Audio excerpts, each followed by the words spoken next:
రోజు ఆయన నిధులు విడుదల చేస్తామని చెప్పారు. సో ఒకసారి బొల్ల మల్ల యాదవ్ గారు ఉన్నారు, బీఆర్ఎస్ మాజీ ఎమ్మెల్యే, ఆయనతో మాట్లాడదాం. ఆ తర్వాత రియాజ్ గారు ఉన్నారు, ఆయన రాష్ట్ర గ్రంథాలయ చైర్మన్, ఆయనతో కూడా కాంగ్రెస్ నాయకులు ఆయనే మాట్లాడతారు. ముందుగా బొల్ల మల్ల యాదవ్ గారు, తెలంగాణ సీఎం రేవంత్ రెడ్డి మరొకసారి పాలమూరు జిల్లా పర్యటనలో మాట్లాడుతున్న క్రమంలో కేసీఆర్ ను టార్గెట్ చేసినట్టుగా కనిపిస్తోంది. అదే క్రమంలో పాలమూరు రంగారెడ్డికి 50% నిధులు మాత్రమే మీరు కేటాయించారు, 90% పనులు పూర్తయ్యాయని మీరు అబద్ధాలు చెప్తున్నారు. అబద్ధాలకు బ్రాండ్ అంబాసిడర్ బీఆర్ఎస్ పార్టీ అని ఆరోపిస్తున్నారు. కేసీఆర్ అంటే నీళ్లు కాదు, కేసీఆర్ అంటే సోడా అని కూడా మాట్లాడినట్టు మనం చూస్తున్నాము. సో మీరేం చెప్తారు? కేసీఆర్ గారిని టార్గెట్ చేసి మాట్లాడటమే కాకుండా ఆయన చేసిన అభివృద్ధి చెప్తే సరిపోయాయి.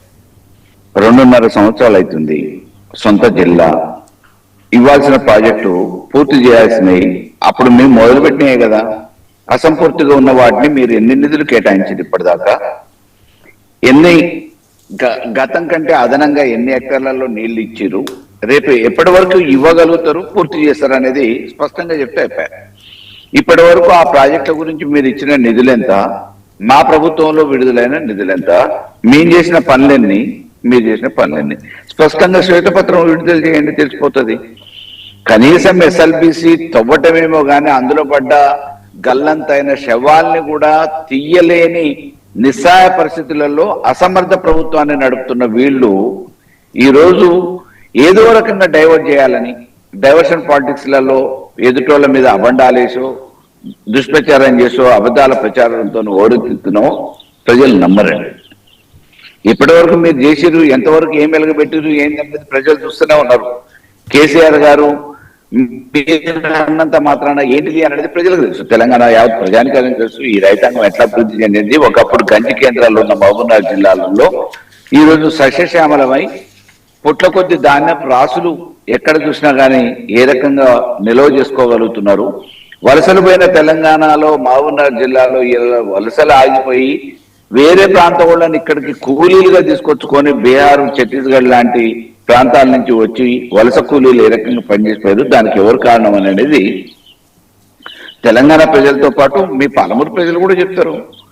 పూర్తిగా తెలుసుకోండి. ఎంతసేపు మామూలుగా మీరు చేయలేని అసమర్థతని కప్పిపుచ్చుకోవడానికి కేసీఆర్ గారి మీద ఏడుస్తాం, కేసీఆర్ గారి మీద దుష్ప్రచారం చేస్తాం, వాళ్ళ మీద అబండాలు ఎత్తేస్తాం అని అంటే ఎట్లా? ఇవాళ మీరు కొత్తగా మొదలుపెట్టిన ప్రాజెక్టా? నిన్న మొన్న రివ్యూ చేసేటి అన్ని మీ మొదలుపెట్టిన ప్రాజెక్టులే కదా, వాటిని పూర్తి చేయండి. మీరు ఇప్పటివరకు 2.5 సంవత్సరాలలో ఇచ్చిన నిధులు ఏందో చెప్పండి, ఎప్పటి వరకు పూర్తి చేస్తారో చెప్పండి. సంతోషమే కదా, మేమేమన్నా వద్దంటున్నామా? ప్రగతి సాధించాలి, రైతులకు నీళ్లు ఇవ్వాలి, సకాలంలో నీళ్లు ఇవ్వాలి, దానికి ముందస్తు జాగ్రత్తలు ఉండాలి, నిర్ణయాలు ఉండాలి. మీరు ఏం చేస్తున్నారు? ఎక్కడి నుంచి నీళ్లు తీసుకొస్తారో అక్కడనే బాగు చేయలేక ఇంతవరకు ఏదో ఒక రకమైన సభలు పెట్టడానికి, సమావేశాలు పెట్టడానికి, ప్రజల్ని పక్కతో పట్టియడానికి, ఏదో ఒక పేరు మీద సభలో సమావేశాలు పెట్టి కేసీఆర్ గారిని లక్ష్యంగా చేసుకొని తిట్టడానికి మీరు సభలు పెట్టేది? మీ ఉద్దేశం ఏంది? ప్రాజెక్టుల గురించి పెట్టుకుంటున్నారు. ప్రాజెక్టుల ఉద్దేశం అది ఎంతసేపట్లో మీరు పూర్తి చేయగలుగుతారు, ఎన్ని రోజులు పడుతుంది, ఎన్ని నిధులు మంజూరు అయినాయి, ఎన్ని నిధులు మంజూరు చేస్తారు, ఏ కాలం వరకు ఇస్తారు, ఎంత పరిధిలో ఇస్తారు, ఎంత కాలంలో ఇస్తారు అనేది మీరు చెప్పండి. రైతాంగానికి ఉపయోగపడే విషయాలు చెప్పండి. ఎంతసేపు ప్రతిపక్షాల మీద దుమ్మెత్తి పోద్దామనో లేకపోతే ఏడ్చుకుంటూ కూర్చుందామని అంటున్నారు. ప్రజలు నమ్మరు. కేసీఆర్ గారిని మీరు గుర్తు చేసిన చెప్పిన ప్రజలు గుర్తు చేసుకుంటున్నారు, రైతాంగం గుర్తు చేసుకుంటుంది. ఇవాళ కళ్ళాలలో ఉన్న ధాన్యం కొనుగోలు చేయండి, తడిసి ముద్దవుతున్నాయి. అందరు ఫోటోలు వేయలేదు కదా పేపర్లలో, ఒకళ్ళిద్దరు చేస్తారు. దాన్ని పట్టుకొని 2-3 రోజులలో కేరళ దాకినాయి ఆల్రెడీ నైరుతి ఋతుపవనాలు.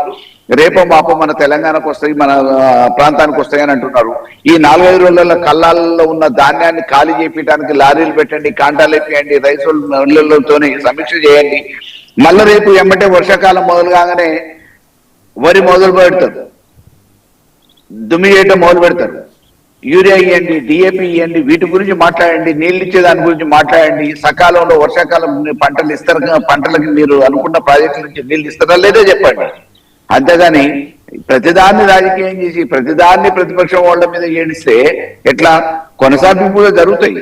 ఇవాళ మీరు మొదలుపెట్టే రేపు మేము వచ్చి కొనసాగిస్తాము, మేము పూర్తి చేస్తాము.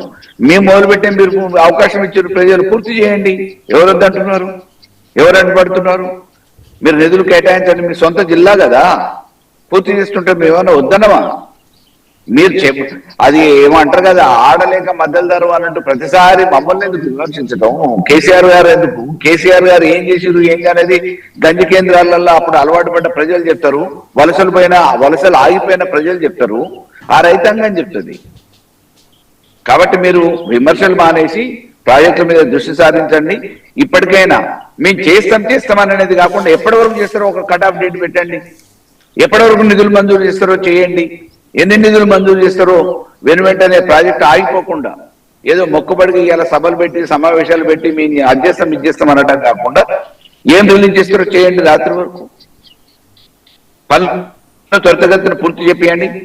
ఏ టైంలో మేము 3 సంవత్సరాలలో కాళేశ్వరం లాంటి పెద్ద పెద్ద ప్రాజెక్టు పూర్తి చేశాం.